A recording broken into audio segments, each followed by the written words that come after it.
Dia 209, Juízes, capítulo 11.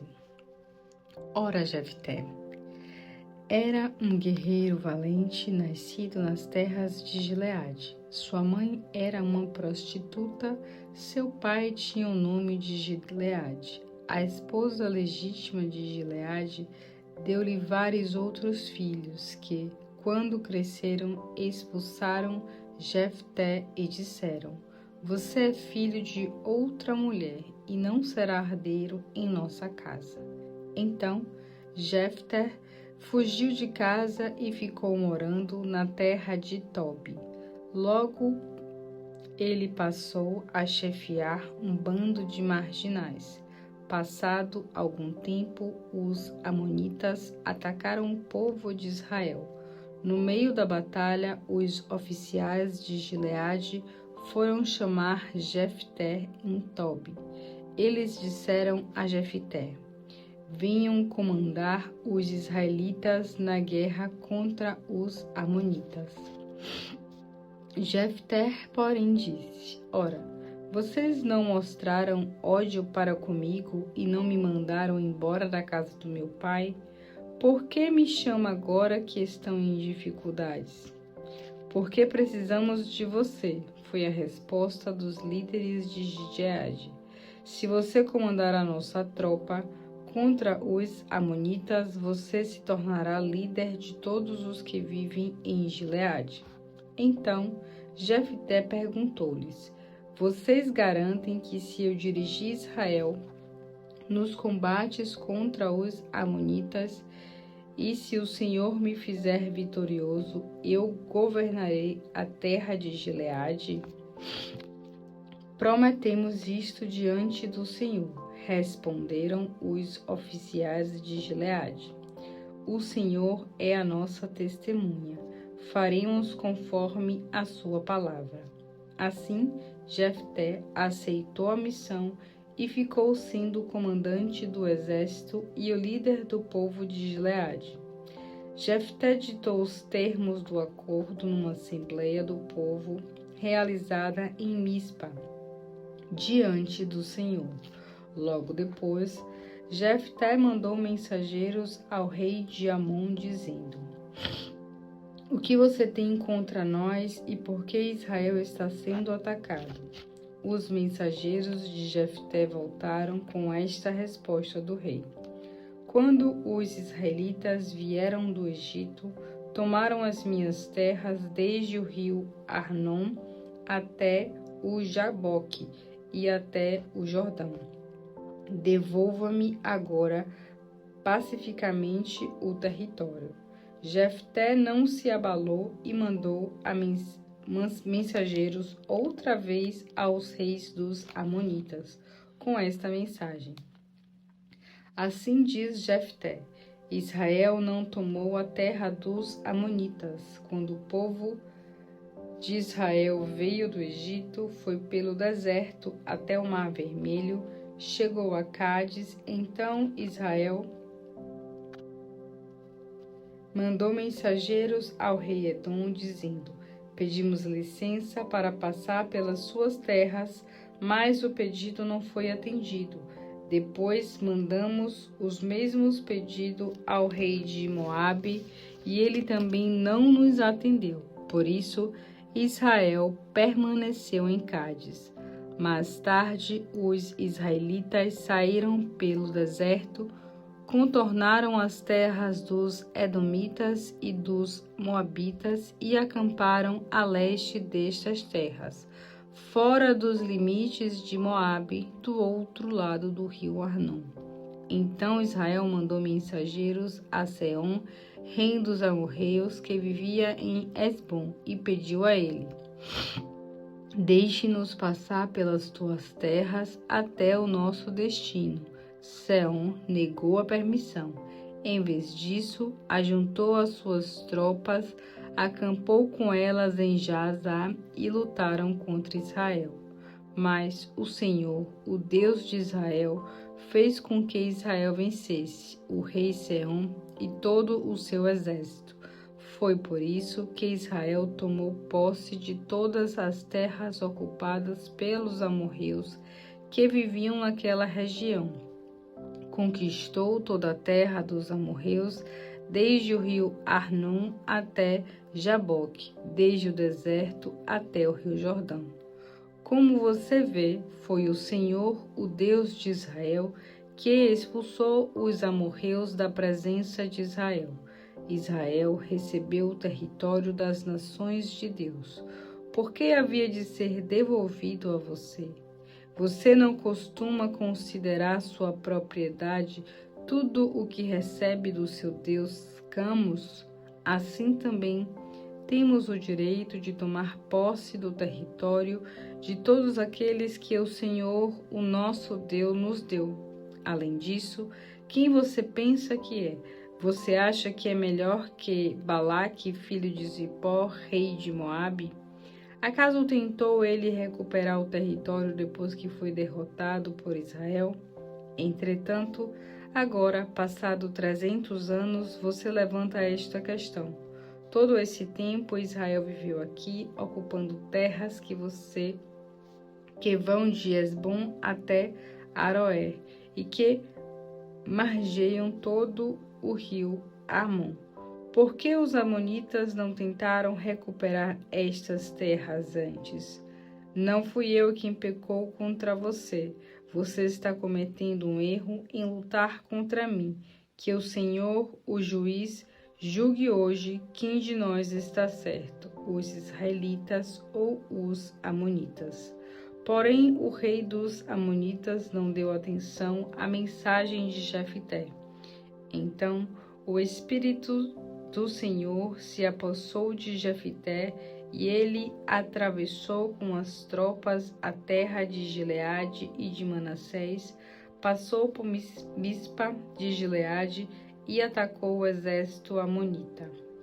Nesse meio tempo, Jefté havia feito um voto ao Senhor nestes termos: se o Senhor ajudar Israel a vencer os amonitas, o que sair por primeiro da minha casa ao meu encontro, quando eu voltar para casa com vitória sobre os amonitas, será do Senhor, e o oferecerei como sacrifício queimado. Jefté, pois, foi combater os amonitas, e o Senhor deu a Israel vitória total. Os inimigos foram derrotados desde Aroer até perto de Minite, incluindo 20 cidades, e chegaram até Abel-Queramim. Assim, os amonitas foram dominados pelo povo de Israel. Jefté não tinha filhos, somente uma filha. Quando ia voltando para casa, a sua filha única correu ao seu encontro, tocando pandeiro e dançando de alegria. Quando Jefté viu a moça, rasgou as próprias roupas e gritou: "Ah, minha filha, estou cheia de angústia e desespero. Fiz um voto ao Senhor e não posso voltar atrás." Ela, porém, disse: "Meu pai, faça tudo o que prometeu ao Senhor, pois ele deu a você grande vitória sobre os amonitas, inimigos de Israel." E ela prosseguiu: "Deixe que eu ande pelos montes por 2 meses, junto com minhas amigas, para chorar, porque jamais casarei." "Faça isso, minha filha." "Vá," disse Jefté, e foi acompanhada das amigas e ficou 2 meses vagando a chorar, porque nunca seria esposa e mãe. Ao fim dos 2 meses, ela voltou para o seu pai e ele cumpriu o voto feito. Assim, ela nunca chegou a casar.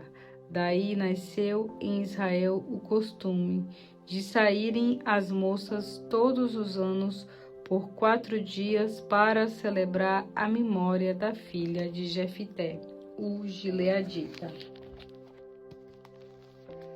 Atos, capítulo 15. Enquanto Paulo e Barnabé estavam em Antioquia, chegaram os homens da Judéia e começaram a ensinar aos crentes que eles não seguissem o antigo costume judaico da cerimônia da circuncisão, não poderiam ser salvos. Paulo e Barnabé debateram e discutiram isto com eles longamente, e por fim os crentes enviaram os dois a Jerusalém, acompanhados de alguns homens do lugar, para falar aos apóstolos e aos presbíteros de lá a respeito desta questão. Então, a igreja de Antioquia os enviou e, parando pelo caminho na cidade de Fenícia e de Samaria, para visitar os santos, contaram para a intensa alegria de todos que também os gentios estavam se convertendo. Ao chegar a Jerusalém, eles se encontraram com os líderes da igreja. Todos os apóstolos e presbíteros estavam presentes, e Paulo e Barnabé contaram o que Deus estava fazendo por meio do trabalho deles. Foi então que alguns homens do partido dos fariseus, que haviam crido, colocaram-se em pé e disseram: é necessário que todos os gentios convertidos sejam circuncidados e obedeçam à lei de Moisés. Porém, por isso, os apóstolos e presbíteros da igreja marcaram uma nova reunião para decidir a questão. Nessa reunião, depois da longa discussão, Pedro levantou-se e dirigiu-se a palavra a eles, dizendo o seguinte: Irmãos, todos vocês sabem que Deus há muito tempo me escolheu para pregar a boa nova aos gentios, a fim de que eles também pudessem crer. Deus, que conhece o coração dos homens, confirmou o fato de que ele aceita também os que não são judeus ao dar a este o Espírito Santo, tal como ele deu a nós. E não fez distinção entre nós e eles, porque purificou a vida deles por meio da fé, tal como fez com a nossa. E agora vocês vão pôr Deus à prova, sobrecarregando os gentios com um jugo que nem nós, nem os nossos pais foram capazes de suportar. Vocês não creem que todos são salvos pela graça de nosso Senhor Jesus, tanto nós como eles? Não houve mais discussão, e toda a assembleia agora ouvia enquanto Barnabé e Paulo falavam a respeito dos sinais e maravilhas que Deus tinha feito por meio deles entre os gentios. Quando eles terminaram de falar, Tiago tomou a palavra. Irmãos, disse ele, ouçam-me. Simão falou a vocês a respeito da ocasião em que Deus, primeiramente, visitou os gentios a fim de separar dentre as nações um povo para tornar o seu nome. E este fato de conversão destes povos concorda com o que os profetas predisseram. Depois disso, voltarei e reconstruirei a tenda caída de Davi, que agora está em ruínas. Consertarei o que estiver quebrado e restaurarei as suas ruínas, para que também o restante dos homens busque o Senhor e todos os gentios sobre os quais tem sido invocado o meu nome, diz o Senhor que faz estas coisas. É isto que o Senhor diz, pois ele revela os seus planos feitos desde o princípio. Portanto, minha opinião é que nós não devemos insistir que os gentios que se converteram a Deus devam obedecer às nossas leis judaicas. Devemos apenas escrever a eles para que deixem de comer carne sacrificada aos ídolos, deixem toda a imoralidade sexual e deixam também de comer carne de animais estrangulados sem sangrar.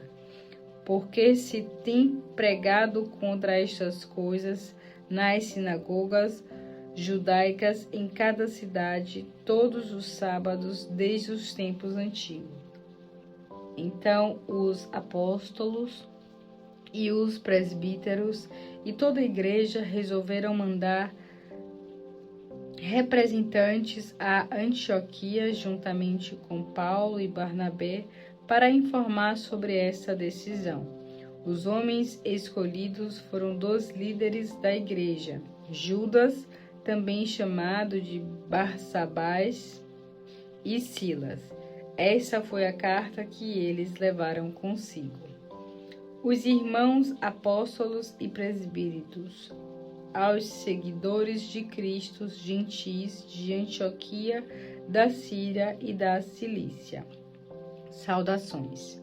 Soubemos que alguns crentes daqui têm perturbado vocês e transformado sua mente, porém, eles não tinham tais instruções de nossa parte. Portanto, parece-nos sábio, de acordo com a nossa decisão geral, mandar a vocês estes 2 representantes oficiais, juntamente com os nossos amados irmãos Barnabé e Paulo. Estes homens que têm arriscado a vida pela causa do nosso Senhor Jesus Cristo, confirmarão pessoalmente o que decidimos a respeito da pergunta de vocês.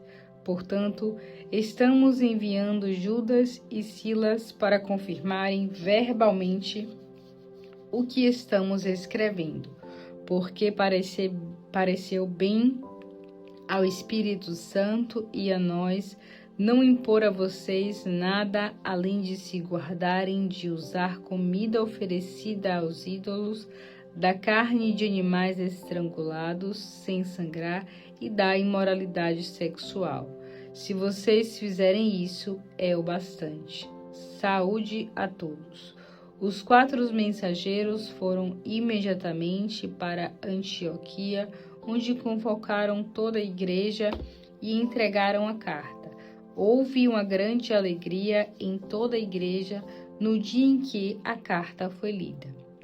Judas e Silas, que eram também profetas, encorajaram e fortaleceram a fé dos irmãos com muitas palavras. Permaneceram diversos dias e depois Judas e Silas voltaram a Jerusalém, levando saudações e gratidão a todos de lá.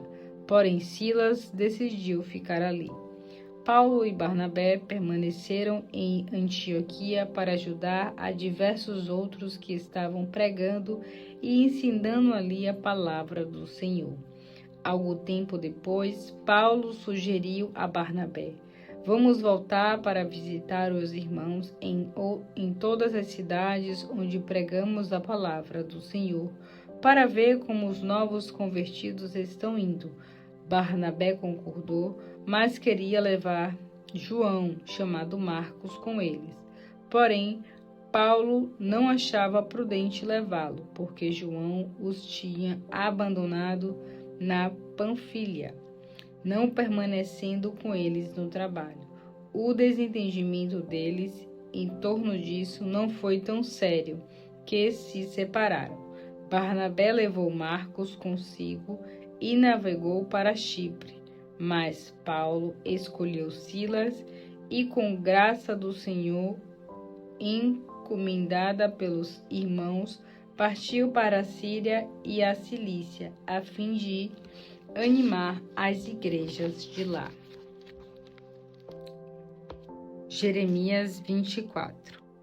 Depois que Nabucodonosor levou para o exílio da Babilônia a Jeconias, filho de Jeoaquim, rei de Judá, os príncipes de Judá e os melhores artesãos e ferreiros, o Senhor me deu a seguinte visão: dos cestos cheios de figo estavam postos diante do templo em Jerusalém. Um dos cestos estava cheio de figos bons, maduros e bonitos, de dar água na boca. o outro também estava cheio, mas os figos eram feios, estavam estragados e não serviam para comer. Então o Senhor me perguntou: O que você está vendo, Jeremias? E eu respondi: Figos, alguns são muito bons, mas os ruins são tão ruins que não podem ser comidos. Então o Senhor me falou o seguinte: Assim diz o Senhor, o Deus de Israel: Os figos bons representam o povo que expulsei daqui e foi levado preso para a Babilônia. Eu mesmo os mandei para lá para o seu próprio bem. Cuidarei deles com muito amor e os tratarei de volta à terra de onde foram levados. Eu os ajudarei a crescer em vez de castigar com a destruição. Eles serão plantados como árvores e não os arrancarei. Darei a todos eles corações que saibam me conhecer como o Senhor. Eles serão meu povo e eu serei o seu Deus, porque voltarão a me obedecer de todo o coração. Mas estes figos ruins, os estragados, diz o Senhor, representam Zedequias, rei de Judá, e os seus príncipes, o restante do povo que ficou em Jerusalém e os que fugiam para o Egito. Eles serão desprezados por todos os povos. Aonde forem, sofrerão vergonha e zombaria. Serão malditos em todos os lugares por onde eu os espalhar. Serão mortos na guerra, morrerão de fome e de doença. Mandarei essas coisas até que sejam eliminados da terra que dei a eles e aos seus antepassados.